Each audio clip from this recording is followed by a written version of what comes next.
नमस्कार दोस्तों। अम, 19 जुलाई से हम लोग माँ का यानी ज्योत्सना मिलन का जन्मदिन मना रहे हैं। अम, माँ को जन्मदिन मनाना बहुत ही अच्छा लगता था और वो हमेशा उसके लिए जन्मदिन आने के पहले से तैयारी भी करती थी। पर उन्होंने भी कभी नहीं सोचा होगा कि उनका जन्मदिन कभी ऐसा भी होगा कि उनका जन्मदिन इतने इतने दिनों तक लगातार मनाया जाएगा। 19 जुलाई से जनसुलभ पुस्तकालय पर अम, हम लगातार माँ का यानी ज्योत्सना मिलन का जन्मदिन मना रहे हैं। अम, और इस जन्मदिन इस उत्सव में ये एक तरह से उत्सव ही कहना चाहिए, क्योंकि वो अगर होती तो 80 बरस की होती और 80 बरस की हो जाती। और इस 80 बरस के होने में न सिर्फ हम परिवार के लोग, मैं, राजुला, पापा, घर पे ईश्वर, तुका, हम सब तो हैं ही। और पूरे मौसी, मामा, बुआ, चाचा, चाची, ये सारे लोग। पर उससे बड़ा उनका जो पूरा उनका साहित्य पसंद करने वाले जो लोग हैं तमाम, जो उनके साहित्य से, उनकी कहानियों से, उनकी कविताओं से बहुत एका महसूस करते हैं, वे सब इतने इसको लेकर इतने उत्साहित हैं। और उससे भी बढ़कर बात यह है कि बहुत सारे ऐसे लोग जो उनसे कभी मिले ही नहीं, बल्कि वो इस कार्यक्रम के माध्यम से उन्हें डिस्कवर कर रहे हैं। बहुत सारे नए बिल्कुल युवा लोग मित्र भी इसमें माँ के बन रहे हैं। निर्मला सिंह करके एक पेंटर हैं, शायद वो आज हैं कि नहीं। उन्होंने मुझे 3 तस्वीरें बनाई जो इस बीच कार्यक्रमों को सुनते हुए उन्होंने चित्र बनाए। वो चित्रकार हैं। और इसी तरह से प्रियंका जब उस दिन कहानी को पढ़ रही थी, या पूनम अस्तुका पर बोल रही थी, और ऐसे कई सारे लोगों ने मुझे कहा कि वे माँ की किताबों को मंगवा रहे हैं या पढ़ रहे हैं, और वो डिस्कवर कर रहे हैं कि, और उन्हें लग रहा है कि वो बिल्कुल उनको जानते थे, या वो उनकी मित्र भी थी। तो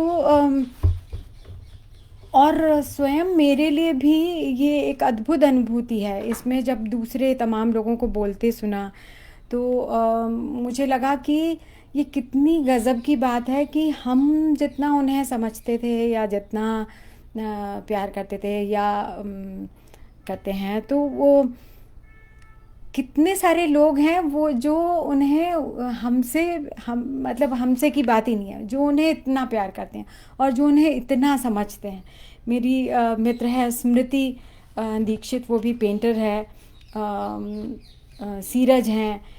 हमारे तमाम बहुत सारे लोगों के मित्र जो मेरे मित्र थे या राजुला के मित्र हैं, वो सब माँ के भी वो सब यही कहते हैं कि हम तुम्हें, तुमसे जितनी मित्रता है उतनी ही, उससे कहीं ज़्यादा शायद हमारी माँ से थी। तो ऐसी उनमें ये कैफियत थी कि वो सबको मित्र बना पाती थी। मेरे लिए जब मैं उन पर लिखने के लिए या बैठी, तो मुझे, मेरे पास इतनी सारी यादें हैं। और मुझे समझ में आया कि वो एक बार में मैं सारी आपको नहीं सुना सकती हूँ।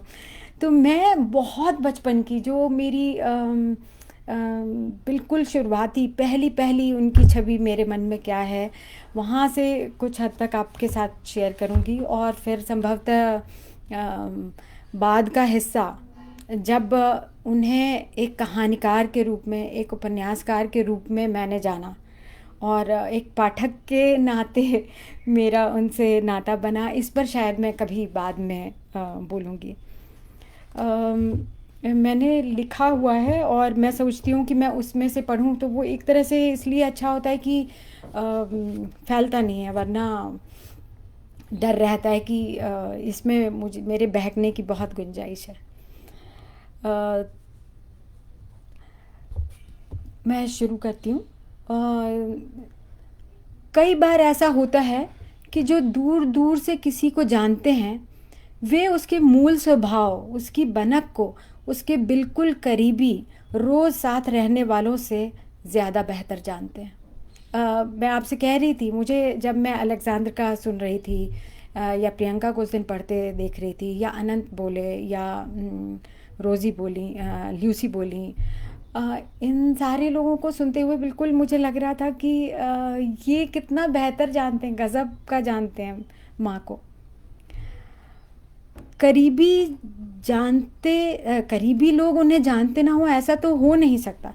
पर जीवन की दिक्कत कह लीजिए, या फिर ये विज्ञान का नियम, बहुत पास की चीज़ें ठीक से दिखती नहीं हैं। वो दिखकर भी नहीं दिखती, धुंधली बनी रहती हैं।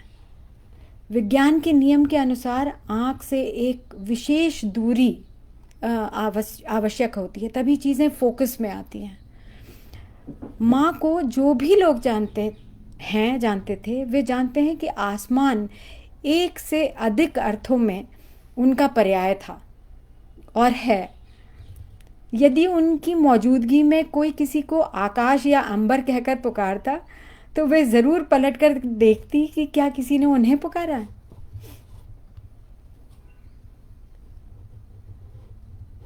हम पिछले 20 वर्षों से जिस मकान में रह रहे हैं, उसमें दरवाजे खिड़कियों के बावजूद आसमान की आवाजाही कम है। क्या दो दरवाज़ों के बीच सिमटे महज एक छोटे से नीले टुकड़े को आसमान कहा जा सकता है? उसका ठीक ठीक स्वरूप पेड़ों चिड़ियों में उसके विस्तार पाए बिना नहीं खड़ा होता।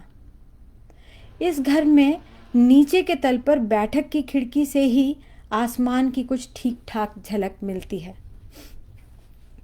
माँ की मेज़ के सामने की खिड़की तो सिर्फ दूसरे लगभग सटे हुए मकान की दीवार से टकराती थी। चुनाचे माँ हम सबकी बार बार की नसीहतों के बावजूद बामुश्किल अपनी मेज़ पर बैठती थी। वे कम से कम सुबह का और शाम का पूरा समय बैठक में ही बिताना पसंद करती थी, और मैं उसे चौराहा कहती थी। और लेकिन उनके लिए वो मकान का सबसे आत्मीय कोना था। बैठक में बीचों बीच एक बड़ी सी मेज़ रखी हुई है, जिस पर कांच लगा हुआ है, और उस पर अक्सर ही पत्र पत्रिकाओं का, अखबार का, चाय के कप इत्यादि का ढेर लग जाता था, और धूल, तमाम कांच की सतह पर धूल बहुत जल्दी दिखती है, तो उस पर धूल बैठ जाती थी। और मेरे बेकार का ये जो सफाई पसंद मेरे भीतर जो दिमाग है, वो खींच जाया करता था, और मैं अक्सर उनसे कहती थी कि माँ, इस पर मेज़ पोश बिछाना शुरू कर देते हैं, ताकि इसकी रोज़ रोज़ की सुबह से शाम की जो सफाई है, उस झंझट से मुक्ति मिले। तो माँ इस कदर इतनी जब मैंने उनसे ये कहा कि मेज़पोश बिछा देते हैं, तो मुझे याद है कि वो इतनी बुरी तरह से घबरा गई और कहने लगी कि नहीं नहीं नहीं नहीं, मैं साफ़ कर दिया करूँगी इसको, और इसमें तो पूरा आसमान मय काचनार के दिख रहा है। तो जब उन्होंने ये कहा, तो मेरे लिए चकित होने का ये मौका था, और मैंने झांक कर देखा तो सचमुच वो टेबल के कांच में पूरा काचनार का पेड़ जो सड़क के पार लगा है, वो पूरा उसमें प्रतिबिंबित था, रिफ्लेक्टेड था। तब मुझे अपने अंधेपन पर इतनी हैरानी हुई, मतलब मुझे विश्वास नहीं हो रहा था कि मैंने इसके पहले ये बात नहीं दर्ज की थी। कम से कम मेरेपन संदर्भ में यह अंधापन, ये जो ब्लाइंड स्पॉट, और इससे उपजी एक सूक्ष्म किस्म की हिंसा, जो मैं उनसे कह रही थी ना कि मेज़पोश बिछा देते हैं, इसमें बाकायदा एक हिंसा छिपी हुई है। तो उस सूक्ष्म हिंसा के चलते, जैसे मैं उन्हें बार बार मेज़ पर बैठने के बजाय चौराहे पर बैठे रहने की उलाहना देती थी। ये सब वो उसी करीबियत का नतीजा था जिसका जिक्र मैंने आपसे शुरू में किया, ये जो इतना करीब होना है। लेकिन इस अंधेपन का कोई इलाज नहीं है, कोई इलाज नहीं है। एक ख़ास दूरी ही इसे मिटा सकती थी। जो अब जाकर उनके इस तरह से सशरीर, जब वो अब हमारे बीच में उपस्थित नहीं हैं, तब जाकर ये दूरी आ पाई। माने ये हतभाग जीवन की इस विडंबना का धुंधला ही सही मुझे पूर्वानुभास था, हम सबको था। पर हतभाग किसे कहते हैं? इसी को तो हतभाग कहते हैं कि आप जानते बूझते हुए भी फिर भी वो हिंसा करते हैं। यही ना कि आप देखकर भी नहीं देख पाते, जानकर भी कुछ नहीं जान पाते।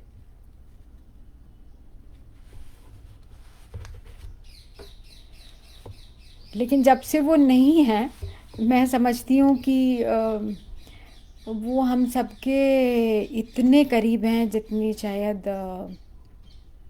वैसे भी नहीं थी। मैं टटोलती हूँ अपने भीतर मेरी स्मृति में उनकी पहली छवि को। एल्बमों में लगे उन तमाम छायाचित्रों का मन पर हावी होने का खतरा है, पर उन सब के बीच से सिर उठाती जो 2-3 छवियां हैं, उनका कोई फोटो उपलब्ध नहीं है। यानी इन्हें मेरे मन ने ही कहीं दर्ज किया होगा। एक छवि जिसमें वो एक सफ़ेद साड़ी को बरामदे की सीढ़ियों की मुंडेर पर रखकर पेंट कर रही हैं, ये मुझे लगता है मेरे मन में उनकी पहली छवि है। वो बिल्कुल धूप में, ताकि वो रंग जल्दी सूखे, मुंडेर पर साड़ी को रख के पेंट कर रही थी। बड़े से नीले कत्थई बॉर्डर और पल्लू वाली वो सफ़ेद साड़ी और उस पर झुकी हुई वो। लिखने पढ़ने के अलावा हज़ारों ऐसे कामों, तकिए के गिलाफ काटना, अल्पना बनाना, अचार पापड़ बनाने में भी उन्हें बहुत बहुत रस आता था। कम से कम 8-10 तरह के तो हमारे यहाँ अचार ही बनते थे। मुझे ख्याल है कि जब वो ये साड़ी पहन के वो कहीं भी जाती थी तो मुझे बड़ा लगता रहता था कि मैं ये सबको बता दूं कि ये मेरी माँ ने ही बनाई है। उनके पास एक मंत्र था जो उन्होंने शायद अपने पिता से या संभवतः गांधी जी से सीखा था, जिस पर वो पूरी आस्था के साथ जीवन भर अमल करती आई थी। और वो कहती थी कि जो भी काम करो उसको अगर मन लगा के हम करते हैं तो उसमें हमें, क्योंकि हमें रस आता है, इसलिए ना हम थकान नहीं होती और वो काम भी बहुत अच्छा होता है। तो वो यही कहती कि जो काम करना है वो तो करना ही है। तो और ये इसका उन्होंने जीवन भर उसका पालन किया। उसी दौरान की ये सीधी की बात जब मैं बता रही हूँ तो मैं मेरे ख्याल में 2-3 साल की हूँ। उसी दौरान की एक दूसरी छवि में वो मुझे आंगन में धूप में टब में नहला रही हैं और तभी मेरा हाथ जल गया। शायद कुछ गर्म पानी में मैंने हाथ डाल दिया, जाने क्या हुआ, पर उस पर बड़ा सा फफोला हो गया। मुझे चुप कराने के लिए मुझे कटोरी में बहुत सारे काजू और किशमिश दिए गए और मेरा रोना थोड़ा बंद भी हो गया।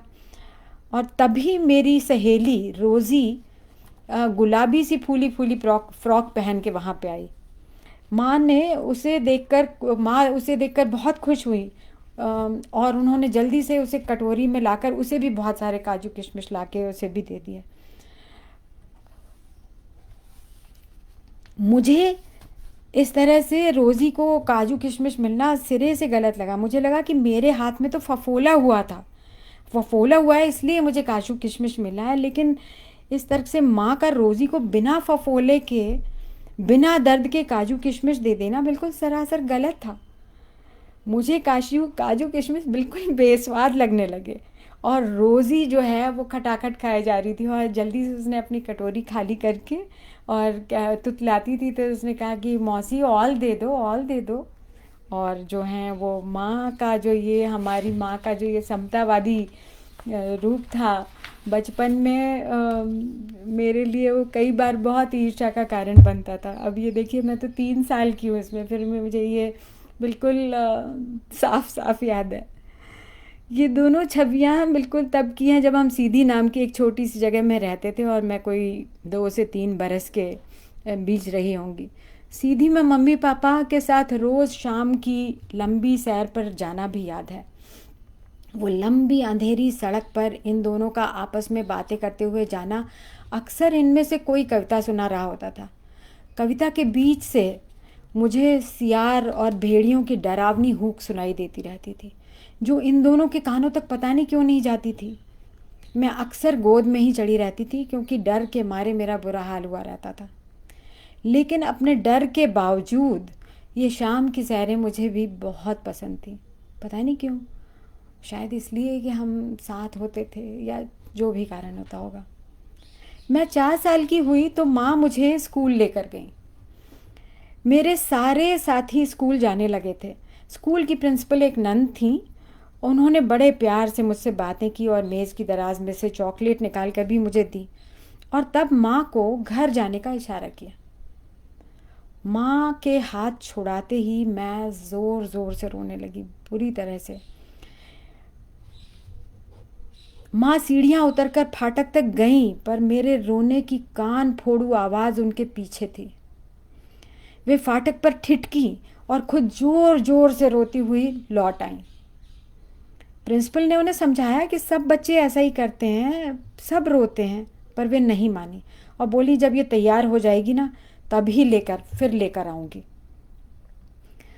ज़ोर से उनका हाथ पकड़े हिचकियों के बीच स्कूल की वो कभी न ख़त्म हो रही सीढ़ियाँ उतरने वाला वो दृश्य मेरे लिए बाद में बैटलशिप पोटमकिन नाम की एक बहुत प्रसिद्ध फिल्म है, उसमें एक सीढ़ियों वाला बहुत दृश्य है।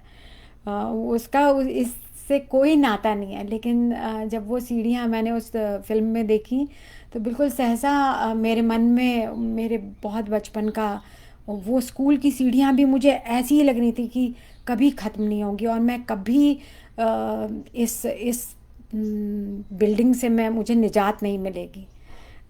तो जब मैंने बैटलशिप पोटमकिन देखी तो मुझे बिल्कुल वही सीढ़ियाँ याद हो आई थी। ये फिल्म भी मैंने तब देखी जब मैं छोटी, यानी कि कोई 10-12 बरस की थी।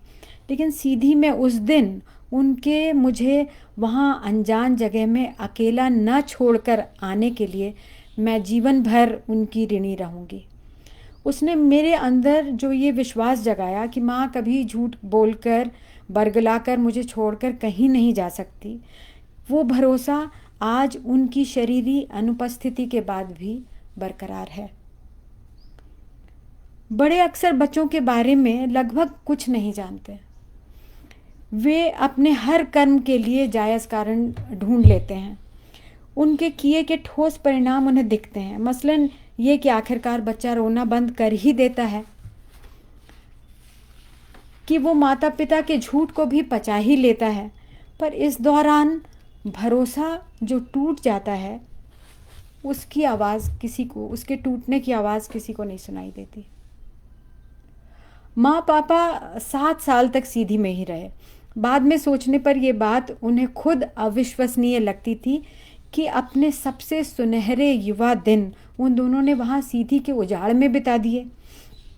माँ के लिए ये बहुत कठिन रहा हो सकता है, क्योंकि वे तो बम्बई में पल बढ़कर आई थी। बम्बई में तब भी सामान्य घरों में रसोई में गैस आ चुकी थी, और यहाँ ऐसा था। और उसके अलावा, जैसा कि सितांशु जी ने बताया अपने वक्तव्य में, और कल पापा ने भी जिक्र किया, वहाँ पे वो बाकायदा जो गुजराती साहित्य का सबसे बड़ा सबसे प्रतिष्ठित सर्कल था, उसमें उसका रोज़ का आना जाना था, उसमें उनकी पहुँच थी। और यहाँ अचानक से एक कस्बे में वो एक छोटी सी जगह में वो अपने को पाती हैं, जहाँ सारे लोग उनसे जो हैं अचानक से बड़े थे एक तरह से, क्योंकि स्त्रियां भी सारी कोई स्कूल में पढ़ाती थीं और वो उन्हें उनसे बेहतर ही मानती थीं।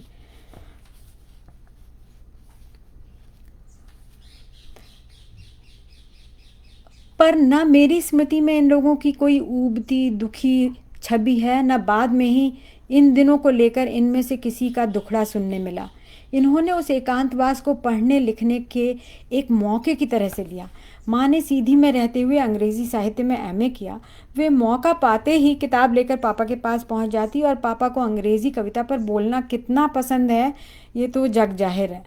लिहाजा वे शुरुआती ना नुकुर के बाद शुरू होते तो फिर घंटों निकल जाते, वे भूल ही जाते कि कितनी देर से बोल रहे हैं। इसीलिए मेरे कानों में इन लोगों की अंग्रेज़ी कविताओं का सस्वर पाठ अक्सर गूंजता रहता। कॉलोनी में ही कुछ दूरी पर एम एस राव रहते थे, और मुझे ऐसा ख्याल है कि उनके यहाँ पे रेडियो था, और हर हफ्ते शायद इतवार को आकाशवाणी का जो संगीत सम्मेलन हुआ करता था, उसको सुनने के लिए हम, वो 1 घंटे का कार्यक्रम होता था और हम उनके यहाँ जाते थे।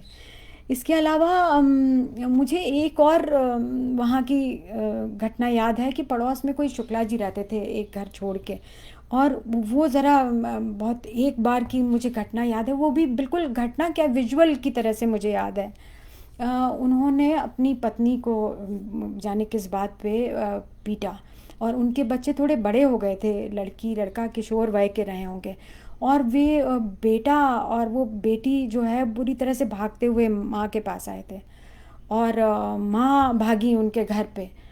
और जो मुझे याद है, जो दृश्य मुझे याद है कि वो जो स्त्री थी जो पिट रही थी, वो पिटते हुए भी उसके मुंह से कोई आवाज़ नहीं निकल रही थी। उसकी चूड़ियाँ टूट रही हैं, उसके यहाँ से खून बह रहा है, और लेकिन वो फिर भी अपना पल्ला संभालने की कोशिश कर रही थी। और मुझे याद है कि उसके बीच में जाके मम्मी ने अचानक से बहुत ज़ोर से उनको, शुक्ला जी को बहुत ज़ोर से डांटा, और उसका एकदम असर हुआ, और वो खींच के उन्हें, उनकी पत्नी को अपने घर ले आई, और दोनों बच्चे भी हमारे घर आ गए थे।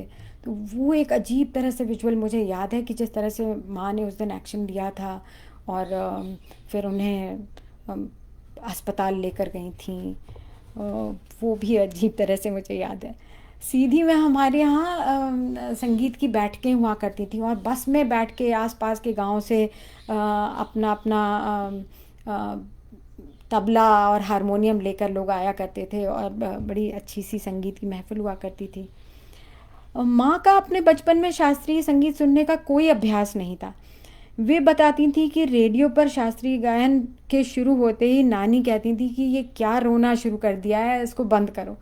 यानी उनकी संगीत सुनने का, क्लासिकल संगीत सुनने का वहाँ पे उनको बिल्कुल नहीं था। लेकिन पापा को संगीत में क्योंकि बहुत रुचि थी, और माँ को भी बहुत जल्द संगीत में बहुत रुचि आने लगी थी। इसके बाद जब हम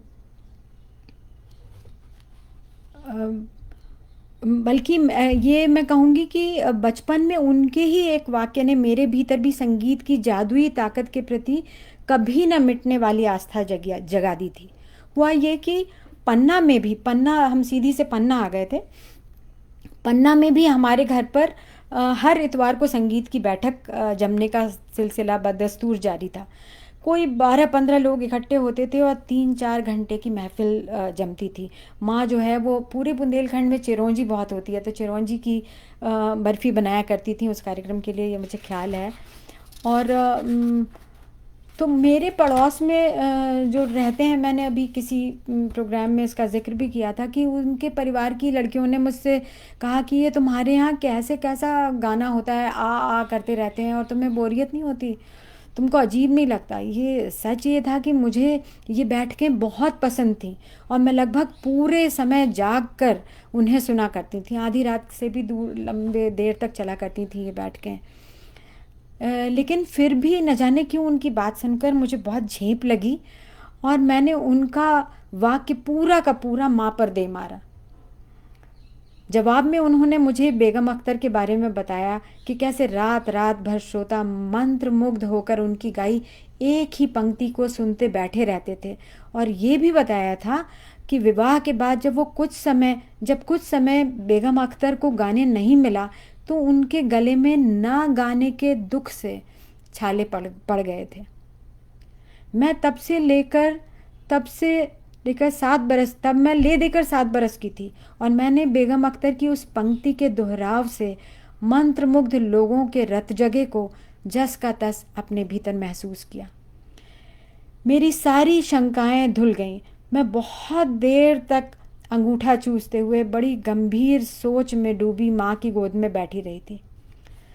पन्ना के जो 2-2.5 वर्ष थे वो पूरे परिवार के लिए बहुत बहुत खास थे। हम तीनों के अपनी बिल्कुल अपनी अपनी दुनिया अनजान रास्तों पर बढ़ रही थी। मेरा दाखिला श्री अरविंद आश्रम के द्वारा चलाए जाने वाले एक स्कूल में हो गया था, जहाँ हर माह अग्निशिखा नाम की एक छोटी सी पत्रिका हम लोगों को मिलती थी। मैं उसे लाकर सीधे पापा को दे दिया करती थी, और पापा ने पन्ना में ही श्री अरविंद के लेखन चिंतन से न केवल एक नज़दीकी पाई, बल्कि एक बड़े अर्थ में उन्हें गुरु के रूप में भी पाया। पापा की आध्यात्मिक प्रवृत्ति ने बिल्कुल नया मोड़ ले लिया। वे स्वतः प्रेरणा से ही ध्यान करने लगे। वे उन दिनों घंटों, लगभग दिन भर ध्यान में बैठे रहते थे। हम जिस घर में रहते थे उनके यहाँ टेलरिंग, बुक बाइंडिंग, पतंग मंजा बनाने, कागज़ की लुगदी की टोकरी बनाने, गुड़िया बनाने के ढेरों काम होते थे।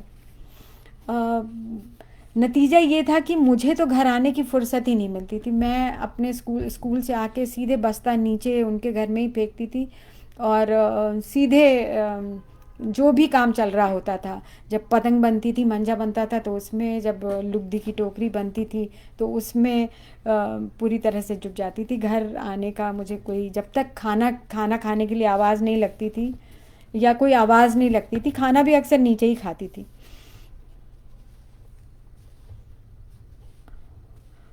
तो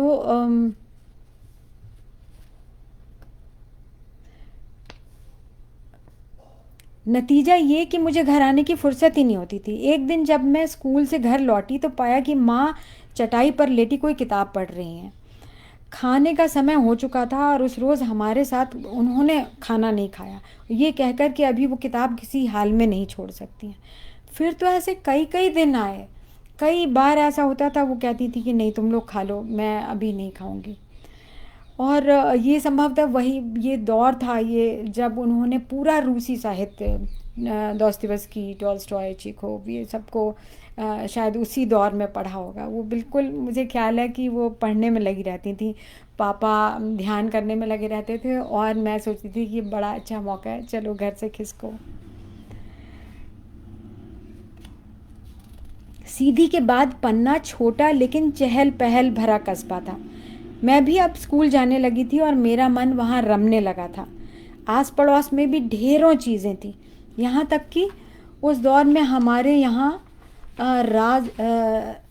रामरती नाम की एक बहुत ही भली महिला आया करती थी, जो माँ का काम काज में हाथ बटाती थी, खाना भी बनाती थी।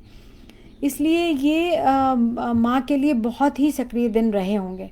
माँ ने यहाँ न केवल चीख के आर पार की लगभग अधिकांश कहानियाँ लिखी, बल्कि अपने साथ नाम का पहला उपन्यास भी उन्होंने यहीं लिखा था। पापा की समानांतर और छायावाद की प्रासंगिकता के पुस्तकाकार आने का काल भी यही है। बल्कि पापा ने भी यहाँ पे बहुत सारी कहानियाँ लिखी। पापा ने भी कहानियों लिखने की शुरुआत यहीं पन्ना के दिनों में की, और वे कहते हैं कि कहानी लिखने की प्रेरणा उन्हें माँ से ही मिली थी। पत्र पत्रिकाओं में उन दिनों ये दोनों कुछ इतने दिखे कि पन्ना का हमारा जो एड्रेस था, आशा टेलरिंग, टिकुरिया मोहल्ला, साहित्य जगत में खासा परिचित हो गया था। शाम की सैर का सिलसिला यहाँ भी जारी रहा, और पहाड़ टेकरी हमारी सबसे प्रिय जगह थी। पन्ना से खजुराहो बहुत पास था, इसलिए कोई भी आता तो खजुराहो का चक्कर ज़रूर लगता था। लेकिन पन्ना जिन हीरे की खदान के लिए प्रसिद्ध था, वो देखना अलबत्ता कभी नहीं हुआ। माँ को भी कभी हीरे पन्ने में रुचि थी नहीं, लेकिन उनकी छोटी और फुर्तीली कदकाठी, कटे हुए घुंघराले बाल, और तब वे हमेशा कलफ लगी सूती साड़ियाँ ही पहनती थी। तब वो बहुत लंबे अरसे तक वो सिर्फ साड़ियाँ पहनती थी, और वो सूती कलफ की साड़ी पहन के जब वो निकलती थी तो क्या पन्ना, क्या अल्मोड़ा, जहाँ भी वो निकलती थी, इंदिरा गांधी आ रही हैं, इंदिरा गांधी आ रही हैं करके बच्चों का पूरा हुजूम उनके पीछे पीछे चला करता था, ये मुझे ख्याल है। पन्ना में हमारे जो मकान मालिक थे, उस परिवार के जो सबसे बुजुर्ग बब्बा थे, जो कि बुक बाइंडिंग, गज़ब की बुक बाइंडिंग करते थे। शायद उनकी बाइंड करी हुई कुछ किताबें अभी भी हमारे पास में होंगी। तो वो दरअसल उनका पूरा शरीर जो है 90 डिग्री के कोण पे झुका हुआ था, पूरे झुक कर चलते थे वो 90 डिग्री के कोण पे। लेकिन कभी कभी ऐसा होता था 2 महीने में, 4 महीने में कभी उनकी अपने बेटे से बेटियों से, बेटे बेटियों से ठनक जाती थी, तो वो बिल्कुल तन कर एकदम सीधे खड़े हो जाते थे। आंगन में बीच में चौक था, उसमें खड़े हो जाते थे और ऊपर हमारे घर की तरफ देख के कहते थे कि गलत बात कर रहा हो है, गलत बात को कर रहा हो, ई को फैसला इंदिरा जी करें। और मतलब है कि माँ करेंगी उसका फैसला कि गलत बात कौन कर रहा है। और माँ जैसे ही ये सुनती थी तो भाग कर, अगर वो छत पर बालकनी में होती थी तो भाग कर अंदर आ जाया करती थी और इसी में खैर मनाती थी, कि भलाई मनाती थी कि सुना ही ना जाए।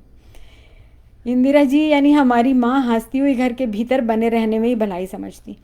अल्मोड़ा के घर में भी माँ की परिवारजनों के बीच ज़रा ऐसी ही साख थी। इसमें उनका इंदिरा जी से सामने रखना अहम नहीं था, बल्कि उनका बिना लाग लपेट के सच कह पाना और सच के पक्ष में सहज ही खड़ा हो पाना था। सब जानते थे कि वे वही बोलेंगी जो उन्हें सही लगेगा, फिर वो चाहे दूसरे के लिए कितना ही असुविधाजनक क्यों ना हो, कितनी ही असुविधाजनक स्थिति न कर दे, खड़ी न कर दे, लेकिन वो वही बोलेंगी। उनकी ये आदत हम लोगों को अक्सर बहुत भारी पड़ती थी और हम लोग बहुत बार झींकते भी थे। लेकिन वो अपने सत्याग्रह पे बिल्कुल जारी रखती थी। हम झेंपते झींकते, लेकिन अक्सर हम ये पाते थे कि लोग उनकी बात का प्रायः बुरा नहीं मानते थे, और बल्कि उनसे उनके संबंध उसके बाद में, जब वो ऐसा कुछ कड़वा बोल देती, उसके बाद उनके संबंध उनसे कुछ और प्रगाढ़ ही हो जाया करते थे।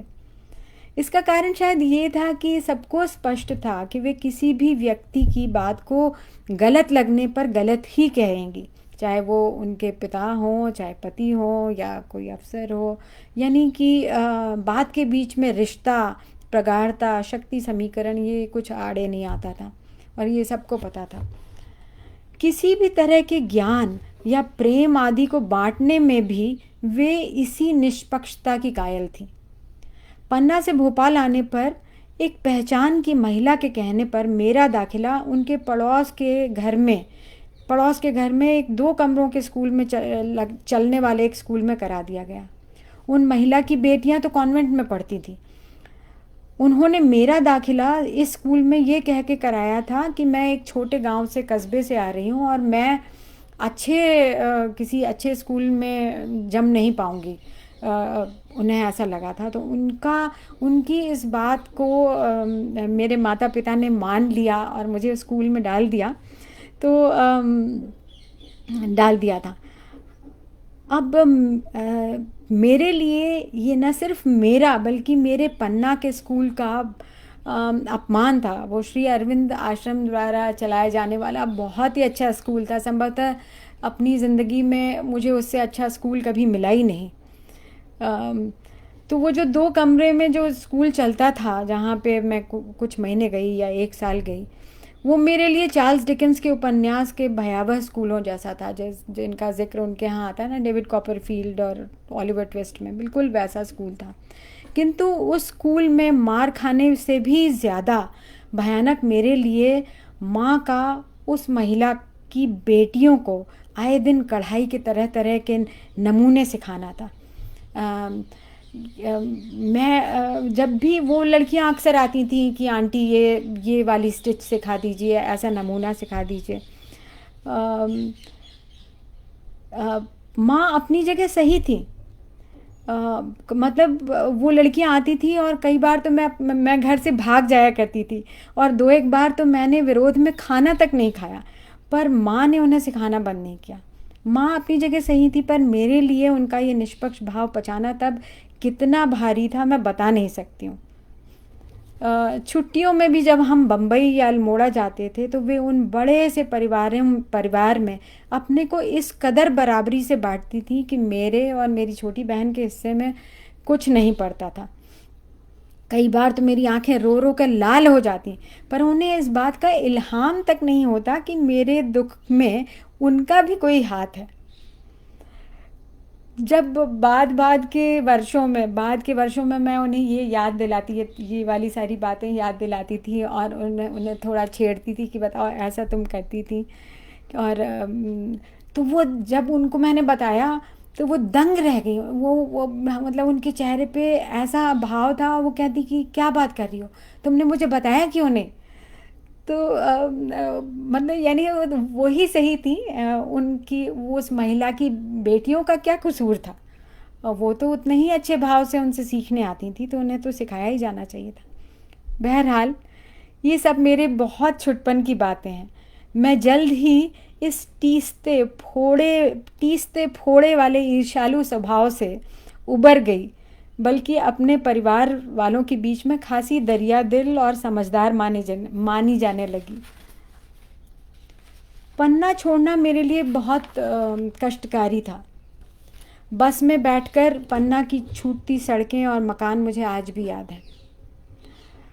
हम भोपाल पहुंचकर मैं सामान के मतलब 8-9 साल की इनकी गृहस्थी हो चुकी थी, लेकिन हमारा पूरा सामान ले दे के 7 बक्से थे लकड़ी के, और कोई ख़ास बड़े बक्से भी नहीं थे, और उनमें से 3 बक्सों में तो सिर्फ किताबें थीं और एक में क्रॉकरी।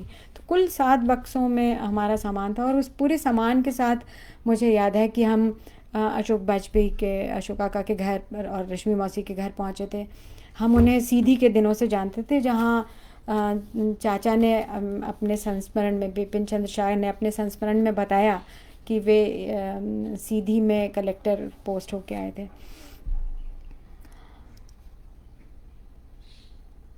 कैसा समय था, आज ऐसी कल्पना भी नहीं की जा सकती कि कोई पूरा अपना सामान लेके सीधे किसी के घर आ जाए। थोड़ी देर में अशोक काका मिठाई का डब्बा लेकर आए थे। उसी दिन उनकी छोटी बिटिया दूबी का जन्म हुआ था। भोपाल आने के बाद जीवन में बहुत सारे बदलाव आए। कस्बे के स्कूल और समाज में जो घरोपा था, वो यहाँ सिरे से नदारद था। बच्चे भी सिर्फ शाम के समय खेलने निकलते थे, जबकि वहाँ पन्ना में हर समय खेलने का होता था। फिर एक दिन माँ ने एक छोटा सा नीला झबला सिया और उसमें मुझे कढ़ाई करने को कहा। उस पर बखिया यानी कि स्टेम स्टिच से मैंने पेड़ बनाया था, और जिसमें तारे जैसे फूल लगे हुए थे। माँ ने बताया कि घर में एक नया छोटा मेहमान आने वाला है। मैंने कुछ झेप कर पर बेहद उमंग के साथ ये खबर अपने दोस्तों, अपनी सहेलियों को दी थी, और गर्व से वो झबला भी दिखाया था। माँ फिर 3-4 महीने के लिए बम्बई चली गई थी। वे थोड़े कठिन दिन रहे होंगे मेरे लिए, क्योंकि अब मेरा दाखिला किसी नए स्कूल में करा दिया गया था, जहाँ पे बहुत बहुत गुंडागर्दी थी। इस दूसरे स्कूल में भी, तब शायद ऐसे ही स्कूल हुआ करते थे। और इस पर से लेकिन वो ये वही समय था जब मैंने रोटी बनाना सीखा पापा के साथ में। मैं और पापा सिगड़ी जलाते थे और खाना बनाते थे हम दोनों। तो ये बहुत एक दूसरे अर्थों में बहुत अच्छा समय भी था। लेकिन जल्द ही चाचा और हमारी दादी आ गई थी, और उन्होंने फिर सब कुछ संभाल लिया था। मेरी बहन के पैदा होने के कोई 1 वर्ष बाद, वो एक खासा लंबा दौर है जब छोटी बहन राजुला की तबीयत बहुत ख़राब रही, और डायग्नोस होने में बहुत देर लगी थी। उसे प्राइमरी कॉम्प्लेक्स हो गया था, लेकिन ये डायग्नोस होने में बहुत समय लगा था। और पापा की आंखों में भी ग्लोकोमा के कारण बहुत भयानक दर्द रहा करता था। तो पूरे दिन जो है वो दुश्चिंताओं से भरे रहते थे। हर पल कुछ बुरा हो जाने का खटका लगा ही रहता था। लेकिन यह वही दौर था जब मैंने घर में ज़्यादा रहना शुरू किया, जब मैंने किताबें पढ़नी शुरू की। तब भी मैं बहुत छोटी हूँ, लेकिन फिर थोड़ी किताबें पढ़नी शुरू की। कागज़ की लुगदी से फिर घर में ही कुछ बनाना शुरू किया, और घर के प्रति थोड़ी ज़्यादा जिम्मेदार बनी। भोपाल आकर संगीत की बैठकें ज़रूर ख़त्म हो गई थी, लेकिन उनकी जगह कला परिषद, रविंद्र भवन में नियमित रूप से होने वाले कार्यक्रमों ने ले ली थी, जिसमें बड़े बड़े चित्रकारों की प्रदर्शनियाँ, संगीत के कार्यक्रम, नाटक, फिल्में, साहित्य की गोष्ठियाँ आदि होती। मेरी बहन 1 साल की होगी और मैं कोई 9 साल की, और तभी से हम दोनों भी शहर के लगभग सभी सांस्कृतिक कार्यक्रमों में उपस्थित रहते थे। बहन सो जाती थी और जब वो उठती तब भी कुमार जी या फिर मल्लिकार्जुन मंसूर गा ही रहे होते थे। बहुत से लोगों को हम बच्चों के साथ ये अन्याय लगता था कि बताओ इतने छोटे बच्चे, कई बार बच्चे लोग बोलते भी थे, उन्हें लगता था कि हमारे साथ ये बहुत अन्याय हो रहा है। लेकिन हमें सचमुच इन सभी कार्यक्रमों में जाना बहुत अच्छा लगता था। बात ये थी कि माँ की इस दलील के आगे कि वे भी लेखक हैं, कि वे भी संगीत नाटक, उन्हें भी संगीत नाटक अच्छे लगते हैं और वे घर पर बच्चों को संभालती अकेली क्यों रहें, इस तर्क के आगे, इस दलील के आगे पापा क्या कहते। ये दलील एकदम ठोस थी और इसमें बल था। माँ पापा के दाम्पत्य में ये दलील बहुत पहले सीधी के दिनों में ही सिर उठा चुकी होगी। सीधी के सुनसान के बीच कभी कभार पापा इलाहाबाद जाकर साहित्यकारों से मिलने की इच्छा जाहिर करते तो स्वाभाविक ही था कि माँ कहती मैं भी कवि हूँ, मैं भी कहानीकार हूँ, मैं भी शाही जी से, रघुवंश जी से, श्रीपत राय से, नरेश मेहता जी से, रघुवीर जी से मिलूंगी। अपनी स्वतंत्रता का इस तरह से छिनना और हर जगह 2 साल की बच्ची और पत्नी को लेकर पहुंचना पापा को अखरता तो होगा, लेकिन इस दलील के सत्य से मुंह भी तो नहीं मोड़ा जा सकता था। उन्होंने इसे पूरी तरह स्वीकार किया। हम जहाँ भी गए सब परिवार ही गए, लेकिन साहित्यिक कार्यक्रमों में जहाँ पापा को बुलाया गया होता था, यानी कि अगर उन्हें कविता पाठ के लिए या किसी आलेख पढ़ने के लिए बुलाया गया होता था, वहाँ माँ महज पत्नी बनकर कभी साथ नहीं गई। घर परिवार में पत्नी होना पर्याप्त हो सकता था, लेकिन साहित्यिक कार्यक्रमों में तो अपना वजूद होना ही चाहिए, या इसलिए वो उस वैसे कार्यक्रमों में पापा अकेले जाते थे। दूसरे लोग जो भी सोचते मानते हों, पर इन 2 स्वतंत्र चेता व्यक्तित्वों के साथ होने, उनके एक दूसरे के साथ संपूर्ण साझा करने, यहाँ तक कि उनकी टकराहटों से भी हम 2 बहनों को अनजाने ही फ़ायदा होता रहा। दोनों के मित्र यदि शल्य जी, निर्मल जी, अशोक सक्सेरिया जी, नवीन सागर होंगे तो हमारे भी उनसे नाता खास होने की संभावना बढ़ जाती थी। श्री राम वर्मा, सारे लोग हमारे घर पर ही रुकते थे क्योंकि इन दोनों से ही उनकी बहुत दोस्ती थी। तो कुल मिला के वो एक बहुत पारिवारिक, शमशेर जी, ये सब हमारे घर पे रुकते थे, और क्योंकि वो घर पे रुकते थे इसलिए जाहिर है कि हमें भी उनका सानिध्य बहुत बचपन से मिला।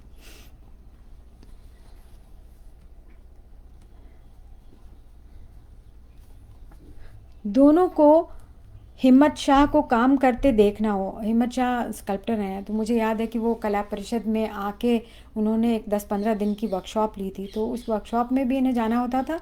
तो वो 10-15 दिन उन्हें हिम्मत शाह को काम करते मैंने और मेरी बहन ने भी देखा था।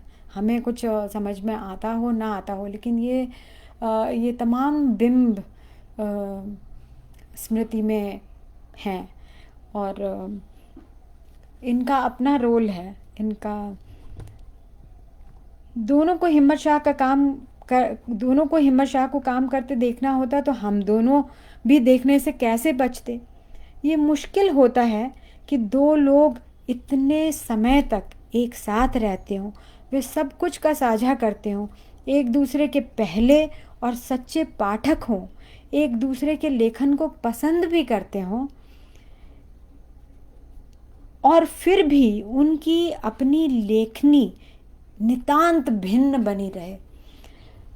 क्या शैली, क्या भाषा, क्या शिल्प, क्या कथ्य, इन दोनों की कविताएं, उपन्यास, कहानियाँ सब एक दूसरे से नितांत जुदा स्वभाव की हैं। स्वतंत्र और खुलेपन के साथ एक गहरे साहचर्य व जिम्मेदारी का भाव घर में जगाए रहना मेरी नज़र में इन दोनों के दाम्पत्य की बड़ी सफलता थी। और इसका श्रेय दोनों को बराबरी से जाता है। इसके लिए दोनों ने ही बहुत काम किया। माँ ने मुझे लगता है कि पहाड़ में जितने जो त्योहार मनाए जाते हैं, वहाँ पे जो कुछ खाने में जो व्यंजन बनते हैं, वो सब कुछ उन्होंने सीखे। हमारी बुआ या चाचा या तमाम चाचा या चाचियाँ, वो ये सब उनके मित्र। हमारी दादी दादा, मतलब अगर उन्हें तस्वीर खिंचवाने का शौक़ था, तो अल्मोड़ा में भी अगर हमारे दादा सितार बजाया करते थे, और उनकी अगर हमारे पास तस्वीर उपलब्ध है तो इसलिए है क्योंकि माँ ने फोटोग्राफर को बुलवा के ज़िद करके उनकी तस्वीर खिंचवाई थी और परिवार की तस्वीरें खिंचवाई थी। वरना वहाँ पे तो वो जो कुछ यानी बिल्कुल बराबरी से वो सब कुछ को ऐसा उन्होंने ऐसा नहीं कहेंगे कि उन्होंने कहा कि मैं तो बम्बई की हूँ और मैं यहाँ पे कैसे लूँगी। तो उन्होंने उस सब कुछ को अपनाया, और पापा ने भी, मैं समझती हूँ कि इस बात को समझा कि वो एक साहित्यकार हैं, कवि हैं, और बिल्कुल ये सही तर्क है कि मलयज जी अगर पापा के मित्र हैं तो माँ के भी मित्र हो सकते हैं। जिस हमसफ़र, जिस आइडियल साथी, जिस औदार्य की इस रिश्ते में, मतलब वैवाहिक रिश्ते में कल्पना और चाह रहती है, वो शायद इन दोनों की भी हो सकता है कि न पूरी हुई हो, पर इसका पता हम दोनों बहनों को यदा कदा बहुत बाद में इनके साहित्य से, और बाद में कभी इनकी बातों से पता चला कि इनके भी एक दूसरे से बड़े गिले शिकवे हैं, लेकिन इसका पता हमें तो बहुत बाद में पता चला। मेरे अनुभव में ये थोड़ा कठिन पर भरा पूरा और सचमुच का साथ था। आपको कुछ लिखते ही अपने साथी को सुनाने की इच्छा हो और उसकी राय की इतनी अहमियत हो, इससे अच्छा साझा और क्या हो सकता है। जब माँ और हम छुट्टियों में बम्बई और पापा अल्मोड़ा गए होते, नानी मजाक मजाक में उल्हाना देते हुए कहती, इसे तो जब देखो ये तो या तो रमेश का पत्र पढ़ रही होती है या उसे पत्र लिख रही होती है। माँ बताती थी कि विवाह के पूर्व भी पापा के इतने लंबे पत्र आया करते थे कि उन्हें घर में पढ़ने का तो समय मिलता ही नहीं था। वो तो शुक्र मनाओ के विले पार्ले से चर्चगेट पहुंचने में लोकल ट्रेन पूरा 1 घंटा लेती थी, वरना हो बहुत संभव है कि वे पत्र कभी पूरे पढ़े ही नहीं जाते।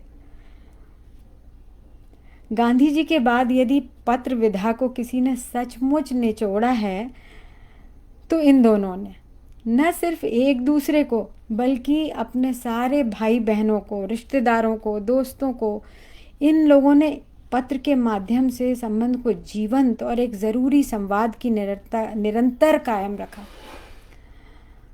अपने बाद के दिनों में वे अपने सारे पत्रों को और सारे कागज़ों को जब छांट रही थी, तो बार बार ये कहती हुई, मुझे याद है, उनकी स्मृति है कि वो अपने अंतिम कुछ महीनों में ढेर सारे कागज़ों के बीच ज़मीन पे बैठी होती थी, सारे पुलिंदे खोल के, और उसमें से पढ़ रही थी वो सारी चिट्ठियाँ और फाड़ रही थी, और कहती जाती थी कि बाप रे, कितने पत्र कितने लोगों को लिखे। जब मुझे शायद उपन्यास लिखने चाहिए थे या उपन्यास पढ़ने चाहिए थे, तब भी मैं पत्र ही पढ़ रही थी या लिख रही थी। बहुत से लोगों के मन में उनकी छवि सदैव ख्याल रखने वाली, चिंता करने वाली, खिलाने पिलाने को तत्पर, मातृभाव से ओतप्रोत स्त्री की है। ये गलत नहीं है, लेकिन बिल्कुल सही भी नहीं है। वे ये सब कुछ लगभग अपने से जुड़े सब लोगों के लिए करती थी, किंतु मित्र भाव से और मित्रता की चाह में। फिर वे चाहे हम वयस्क हों, बुज़ुर्ग हों या बच्चे हों, हमारे दोस्तों में उनकी सच्ची, बिल्कुल सच्ची दिलचस्पी रहती थी। बच्चों के मित्र हैं, पति के मित्र हैं, इस नाते से नहीं, या फिर वो रिश्ते में लगते हैं इस नाते से नहीं, बल्कि उन्हें भी अपना मित्र बनाने के लिए। और कितनी ही बार ऐसा हुआ कि हमारे मित्रों को हमसे भी अधिक उनसे उन हमसे भी अधिक उनकी अंतरंगता हमसे बनी। नवीन सागर की बेटी है समता, वो भी कहती है कि मतलब मेरे सारे मित्र कहते हैं कि तुमसे हमारी वैसी गहरी बातें हुई नहीं हुई, पर तुम्हारी माँ से, ज्योत्सना जी से, और सब उन्हें ज्योत्सना जी कहते थे। और अम, वो सब बताते हैं कि वो हमारी दोस्त थी, वो तुमसे भी अधिक हमारी दोस्त थी। उनके साथ सिर्फ एक शाम बिताई है, लेकिन वो इस तरह से याद आती है वो शाम जैसे कि सब कुछ साझा हुआ हो। ये उन्हीं की सहजता का मादा था कि अज्ञेय जी से बिल्कुल अज्ञेय जी से वो साफ साफ उन्होंने कह दिया था कि मुझे तो आपकी आवाज़ में अपनी तमाम पसंद की कविताओं की उन्होंने सूची बनाई थी, और कहा था मुझे तो आपकी आवाज़ में ही टेप करके दीजिए, आप ही से चाहिए अपने जन्मदिन पर। या फिर उनके लिए कभी चादर खरीद लाती थी, या फिर उनके लिए कुर्ता खरीद लाती थी, और हम लोगों को बड़ा लगता था कि क्या कर रही हैं ये, लेकिन वो बिल्कुल सहज ये करती थी। और मुझे ख्याल है कि जो कुर्ता वो ख़रीद के लाई थी, 2 दिन अज्ञे जी हमारे घर रहे थे तो वही कुर्ता पहन के रहे थे। और इसी तरह से अपनी आवाज़ में उन्होंने पूरे 2 कैसेट कविताएं रिकॉर्ड करके और माँ को दी थी, और कहा था कि कुछ आपकी पसंद की और कुछ मेरी पसंद की उन्हें भेंट की थी।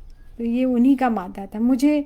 हाँ, या फिर अशोक सक्सेरिया को रात 10:30 बजे 11 बजे कुछ सुनाने के लिए फ़ोन लगा देंगी, और हम लोग घबराएंगे कि ये कोई समय है किसी को फ़ोन लगाने का, लेकिन उन्हें भरोसा होता था कि मित्र है, उसे कभी भी जगाया जा सकता है, नहीं सोए होंगे। सबका ख्याल रखना, बड़ा होना तो उन पर लगभग थुपा हुआ था। दोनों तरफ के परिवारों में वे सबसे बड़ी थीं और इस पर बहुत सम्मानित थीं। समाज और उसकी आपसे अपेक्षाएं आपके अपनी तरह से होने में खासे बाधक हो सकते हैं। ये मैं जानती हूँ कि उन्हें लोगों का उनका इतना आदर करना नहीं अच्छा लगता था। वो उन्होंने कभी किसी से पैर छुलाने उन्हें बिल्कुल नहीं पसंद थे। वो सबसे कहती थी कि हाथ मिलाओ, गले मिलो। लेकिन अक्सर हमारा समाज कुछ ऐसा है, उन्होंने कभी किसी को भाभी नहीं कहने दिया, वो बिल्कुल इसे पसंद नहीं करती थी। लेकिन कोई बिरला ही नवीन सागर या दया कृष्ण जी जैसा होता, जिसकी पहुंच आपके असल बेफिक्र खिलंदड़े स्वरूप तक होती, और जो आपके लिए वैसा ही रह पाने के लिए स्पेस भी रचता था। मुझे ख्याल है अशोक सक्सेरिया जी के साथ भी उनका ऐसे ही संबंध था। और नवीन सागर के साथ मुझे ख्याल है कि नवीन चाचा कभी कभी आते थे स्कूटर पे सुबह सुबह ऑफिस से छुट्टी मार के, और कहते थे कि चलिए ज्योत्सना जी जंगल चलते हैं। और वे दोनों दिन भर जंगल में बिता के और शाम को लौटे तो पूरा स्कूटर उनका पलाश के फूलों से सजा हुआ था, और ये दोनों भी खूब सारे पलाश के फूल पकड़े हुए लौटे थे। तो जिम्मेदार तो वह थी ही, लेकिन चाहती तो बिल्कुल अलमस्त और बेफिक्र होना ही थी। कुकर की सीटी, सुबह नल की खड़खड़ाहट उन्होंने हमेशा सुनी, पर चाहती तो वे यही थी कि यह ना सुनाई दे। यह भी कहा जा सकता है कि सीढ़ियाँ फलांगती, आसमान में कुलांचे भरती अस्तु रची ही न जाती यदि असल जीवन में वो आज़ादी जी ली गई होती। ये बात सच हो सकती है, किंतु तब प्रश्न उठता है कि जीवन बड़ा या कला, जीवन पहले या कला? ये अस्तु की तर्ज पर उगा हुआ प्रश्न है, इसका जवाब तो अब दरअसल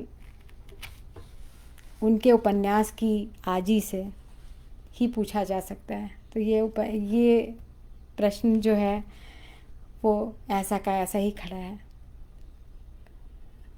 दोस्तों, मैं समझती हूँ कि मैं अपना ये संस्मरण का एक हिस्सा है, और ये एक और दूसरा हिस्सा है जो कि लगभग इतना ही बड़ा है, जिसमें कि बाद का जब मैंने साहित्य पढ़ना शुरू किया, मैंने पहला उपन्यास मैंने पढ़ना तो बहुत पहले शुरू कर दिया था।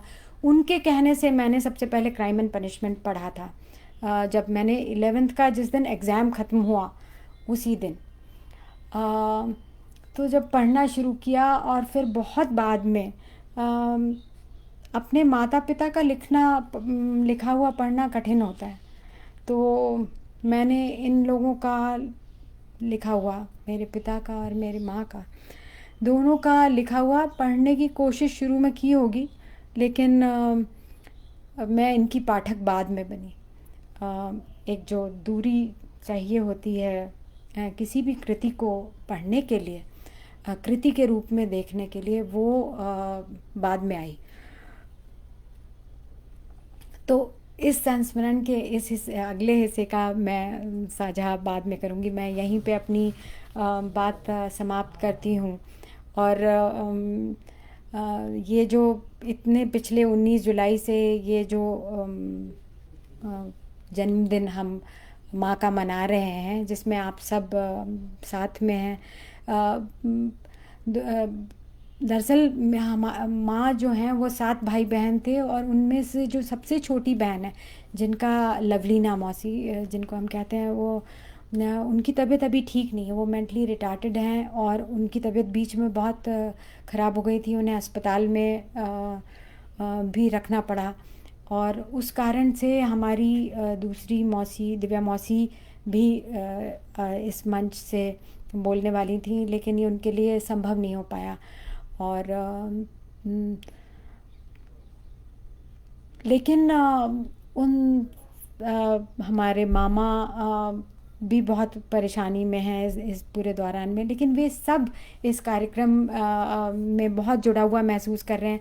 एक पूरी नई जनरेशन आ गई है, मामा और चाचा लोगों के बच्चों की और बहुओं की, जिन्होंने माँ को उस तरह से जाना ही नहीं था, उनके लिए भी ये एक नए सिरे से जाना है। और बहुत सारे लोग पाठकों में भी संभवतः उन्हें एक लेखक के रूप में नए सिरे से इस श्रृंखला के माध्यम से जान रहे हैं।